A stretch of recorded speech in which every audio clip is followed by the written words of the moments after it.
Teamwork makes the dream work. By show of hands, how many of you out there love that phrase? Oh, I don't see many hands up right now, and I also see some of you kind of like twitching because you're remembering back to those school group projects where you were with a group of people and you were the only one who actually did any of the work. Well, for better or for worse, group projects are here to stay with us. We have to do things with others to get things done. But most people do teams wrong. Every team needs what I call the 3 Ds of team alignment that will increase productivity, profitability, and efficiency. To show you what I mean, let's get into this video.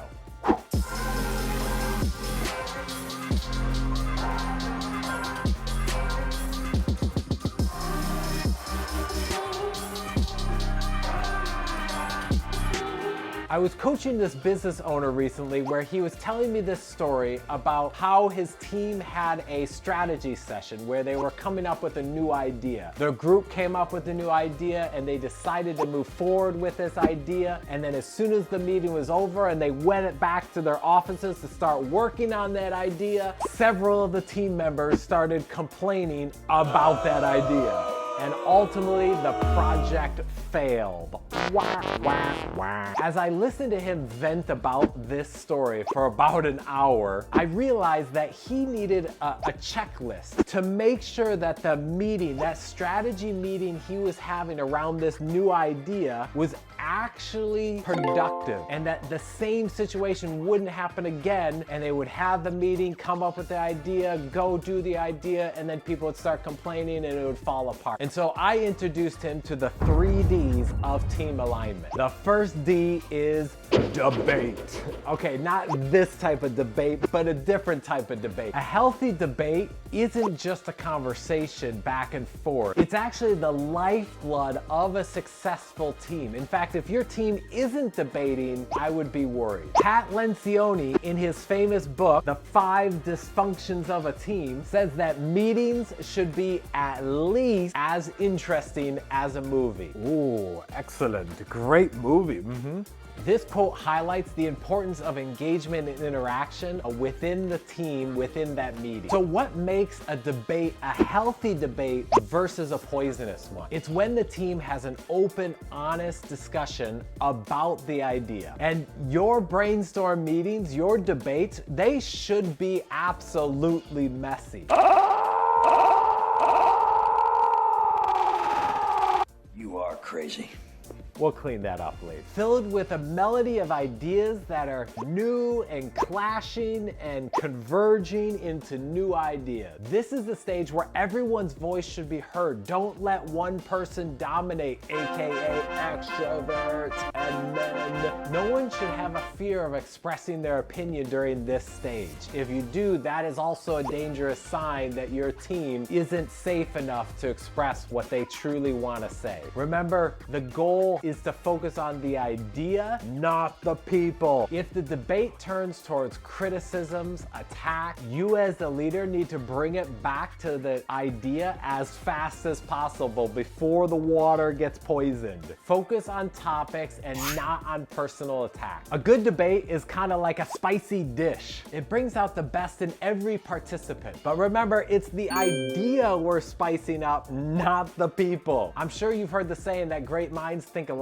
but I actually think the better saying is great minds challenge each other. And this is actually backed by a study by the Harvard Business Review, which found that when teams have an engaging conversation around an idea, it leads to more progress and better solutions. There's also another study done that showed that diverse viewpoints and backgrounds coming together to talk around an idea actually increases the chance of making a better decision by 87%. That's because diversity brings together new, fresh ideas and perspectives around that idea, so the end result is a well-rounded, well-considered from every possible angle type of decision. And those are significant advantages in today's competitive environment. And if you find yourself surrounded at a table with a bunch of people going, yes, yes, yes, yes, yes, that's a red flag.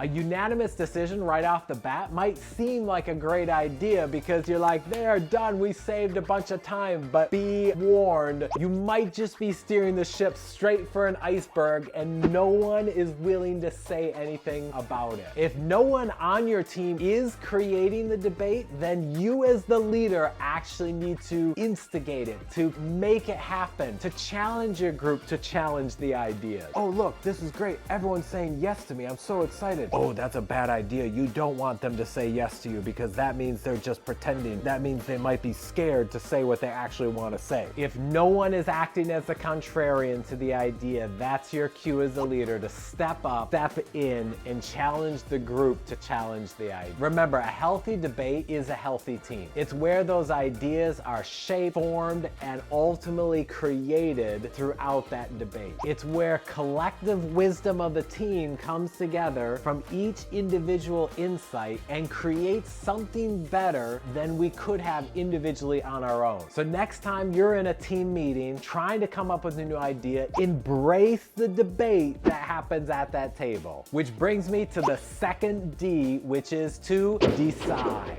This is the critical moment where the rubber meets the road and a decision has to be made. You've had the debate, you brought in the diverse ideas, and now we gotta move forward with a decision. But you gotta be careful again because you might fall into the trap of groupthink. That's when again you look around your group and you see everyone just nodding your head going and just agreeing with it because the person before them agreed with it. It's a dangerous dynamic that plays out in almost every group. Oh, this is great. Everyone's agreeing with the decision. We can move forward fast and save all this time. Uh-oh, heads up, that's a bad idea. You don't want to have everyone agreeing with you. Warning, warning, warning. In fact, there was a study by the American Psychological Association that found that groups that get influenced by groupthink because no one calls it out and the leader doesn't challenge it have a 30% chance of making a poorer decision as the end result compared to those that challenge the groupthink with it around the table. So you, as the leader, what's your role here? Well, the first thing you should do is do not cast your vote first, because as soon as you cast your vote, what do you think is going to happen around the table?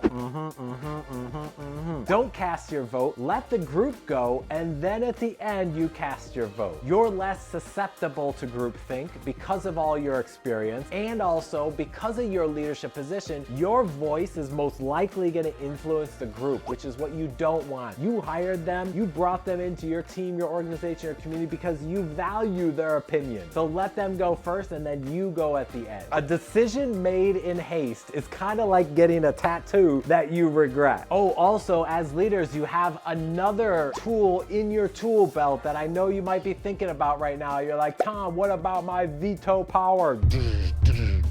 Yes, you do have a veto power, but use it sparingly. Kind of treat it like those fire extinguishers that are behind the glass and it says do not break unless of an emergency. Because if your team knows that you're just gonna veto every idea, where is their motivation to have a good brainstorm, a lively discussion, to give their opinion if they know at the end of the day you're just gonna veto it?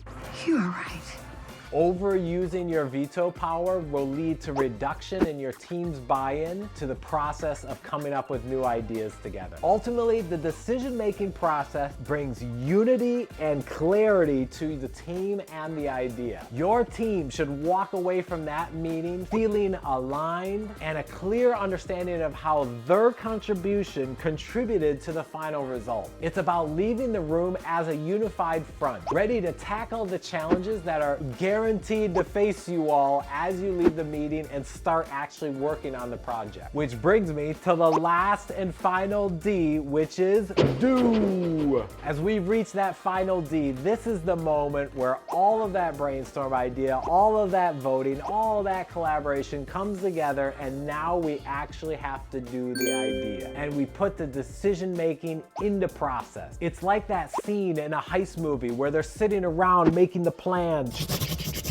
And then at some point they're like, all right, ready, everyone in? 1, 2, 3, and they go do it. Everyone on the team knows how they contributed to it and they know what they're supposed to do next. The action steps are very clear. After the dust settles from the decision, it's now time to step out of the room and make it happen. In fact, there was a McKinsey report that highlights the importance of this stage. They found that teams that are aligned and know exactly what they're supposed to do are 15% more likely to exceed expectations with their performance than those who aren't clear on the mission and aren't clear on their own individual action steps after the meeting. In the do phase, your team moves from individual people to a unified front, moving forwards towards that goal. The difference is noticeable. It's kind of like a laser beam versus a regular light. They both have the same number of photons going through them. However, it's the compression of all the focus on the laser beam that makes the laser so powerful that some lasers can cut through metal, burn materials, and even be used in delicate surgeries. At this stage, even though each person knows what they're supposed to do, it's no longer an individual effort. It is now a collective, unified force moving forward towards the goal. Think of this phase as kind of like an orchestra. Each individual person is playing their own instrument, but collectively, we make a beautiful, harmonious sound. But without that alignment, you're left with each individual person being a talented musician, but when they try to play together, it has dissonance. Have you ever heard a violin and a drummist try and play their own songs at the same time? It is not a good idea.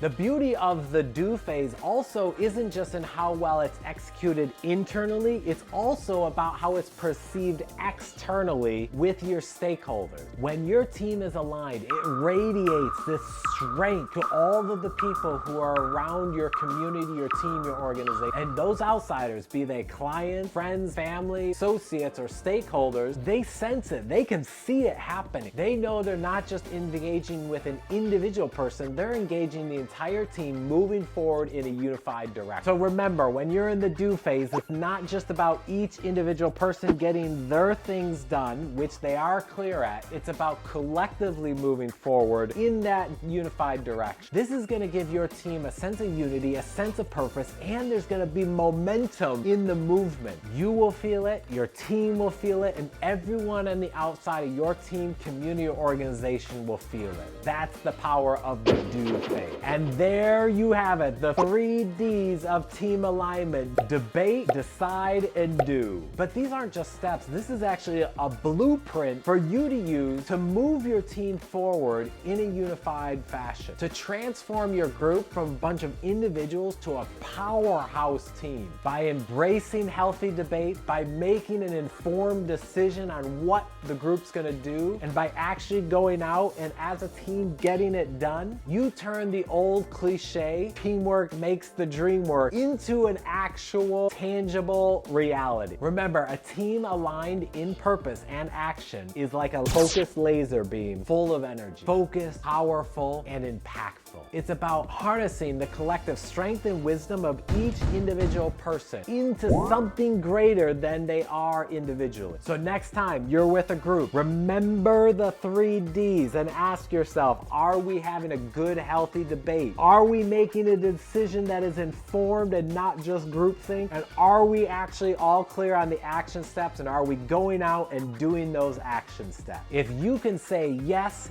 yes, and yes to those 3 questions, congratulations, you have built a successful powerhouse team. A team that not just works together, but also thrives together. Before we go, if you like this video and this content, hit that subscribe button and subscribe to all of our videos, because I keep sharing content just like this to help you as a leader of a team, organization, community to better engage your people. Until next time, my name's Tom, and I'm here to help you to engage your people.